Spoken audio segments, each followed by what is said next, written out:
إن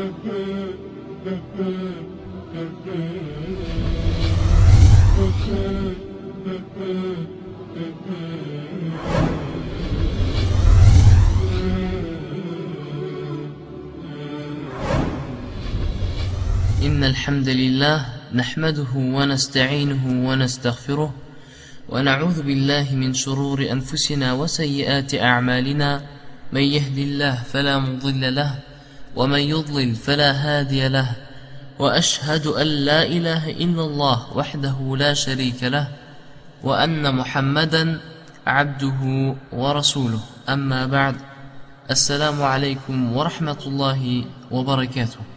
Cela fait maintenant un moment que je n'ai pas créé de vidéo et j'ai voulu cette fois-ci parler sur la prière, Inch'Allah.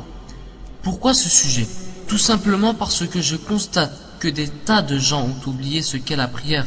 Et ceci est vraiment très grave, surtout de la part de nos jeunes. Pourquoi tu ne pries pas? Pourquoi tu ne pries pas alors que tu sais à quel point la prière est importante en islam? D'après Jabir radiallahu anhu, le messager d'Allah sallallahu alayhi wa sallam a dit: entre l'homme et la mécréance, il y a l'abandon de la prière. Celui qui la délaisse a mécru. Rapporté par Muslim. Qui veut dire que celui qui ne prie pas est considéré comme un mécréant. Et que réserve Allah aux mécréants? L'enfer, bien sûr, nar ou jahannam. Mais chacun d'entre vous trouve une excuse comme je suis trop débordé ou j'ai commis trop de péchés et ainsi de suite. Ya Abdallah, tu as commis beaucoup de péchés. Eh bien écoute la parole d'Allah Azza wa Jal. Et il dit: dis ô mes serviteurs qui avez commis des excès à votre propre détriment, ne désespérez pas de la miséricorde d'Allah, car Allah pardonne tous les péchés. Oui, c'est lui le pardonneur, le très miséricordieux. Surat Az-Zumar, verset 53. Quant à toi qui es soi-disant débordé, Allah Ta'ala a dit: la promesse d'Allah est vérité, que la vie présente ne vous trompe donc pas, et que le trompeur ne vous induise pas en erreur sur Allah. Surat Luqman, verset 33. Ici dans le verset, le trompeur est Iblis. Ya Abdallah, sache que cette vie est une illusion. Qu'est-ce que cela te coûte d'avoir un moment d'adoration qui ne dure à peine 5 minutes? Rien justement. Alors remets-toi à prier. Et comme je le dis toujours, la prière est une obligation et non pas un choix. Mais de nos jours, la paresse parle à notre place. Encore une fois, celui qui délaisse la prière par paresse ou négligence ne peut être considéré comme musulman. D'autres ont peut-être un problème de santé, mais encore une fois, cela n'est pas une excuse valable. Puisque selon Imran ibn Hussein, le prophète sallallahu alayhi wa sallam a dit: prie debout, si tu ne peux pas, alors prie assis. Si tu ne peux pas, alors prie sur le côté. Rawahu al-Bukhari wa Muslim. Crains donc Allah. N'as-tu pas peur du châtiment qu'Allah réserve aux mécréants? Si tu es de ce monde, c'est justement pour que tu adores Allah, pour que tu pries pour lui. Qu'attends-tu? Le repentir peut se faire à tout moment. Le repentir sincère, bien sûr. Passons maintenant à celui qui délaisse la prière à son temps. Et celui qui ne prie pas alors contredit la parole d'Allah Azza wa Jal. Et il dit: et certes la prière a été prescrite aux croyants à des heures fixes.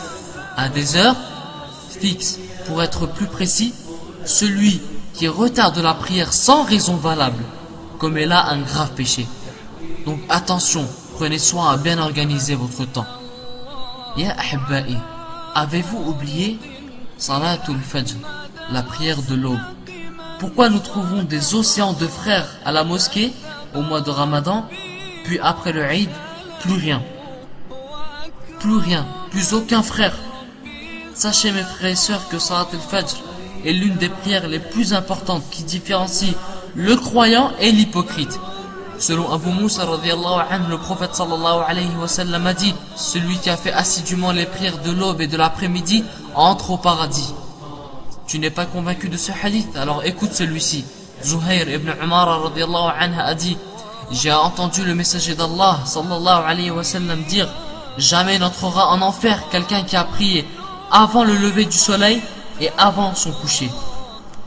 Rapporté par le Muslim, qui sont donc Al-Fajr wa Al-Asr. Si tu n'es toujours pas convaincu, cela voudrait donc dire que tu es atteint de la maladie du cœur. Tu recherches le remède? C'est vraiment simple. tu dois tout délaisser. Tu dois délaisser le haram, c'est-à-dire la musique, les filles, l'orgueil, le vol, et ainsi de suite. Et prie constamment l'Illah Azza wa Jal.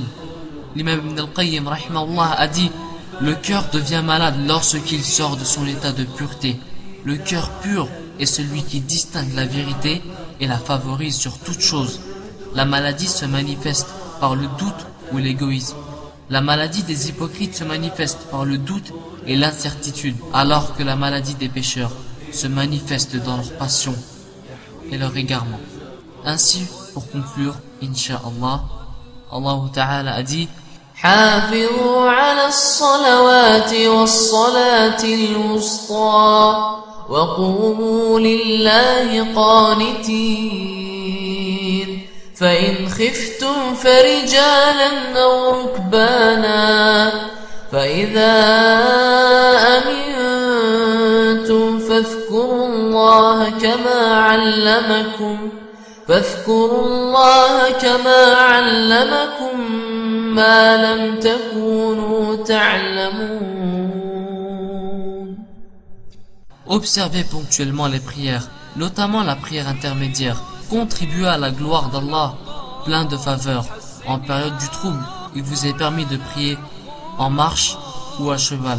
Quand vous êtes en sécurité, priez comme Allah vous l'a enseigné, ce que vous ne le saviez pas encore. Surat al-Baqarah, versets 238 et 239. Mes chers frères et sœurs, accrochez-vous à la prière. Tenez bon et ne laissez pas le shaitan prendre le dessus. Wa sallallahu ala sayyidina Muhammad. Jazakumullahu khair.